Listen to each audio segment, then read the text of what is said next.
Okay, go. Press. Okay. Okay, start. Start. You have to make a birthday cake for you. Yes? Yes, Mommy. Okay, you go. Put the arrow to shape. Start. Go. Higher. Okay, click. And then choose which shape do you like.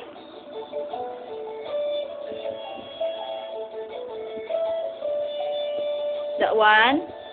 Okay, click. Okay, very good. Next, you have to decorate the cake. Go to decorate. You bring the arrow to decoration. There. And then click. Very good. Oh, which do you like? A chocolate or a flower? Flower. Okay, go to flower. Very good. Good job.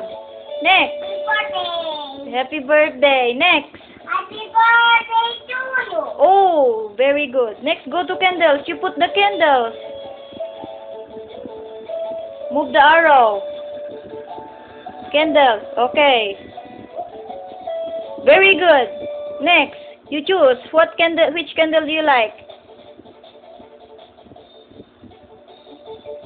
Which do you like? Okay, lower, lower. Put the arrow. Okay, there. Very good. You have candles now in your cake. Next, go to balloon. Come on, come on. Balloon. Okay, you click balloon. Okay, good job. Next. Which balloon do you like? Heart. Good job. Next. Okay, you press done. You click done. Good job. Wow. Wow, very good, Brian. Wow, you know how to move the cursor. Okay, go to replay.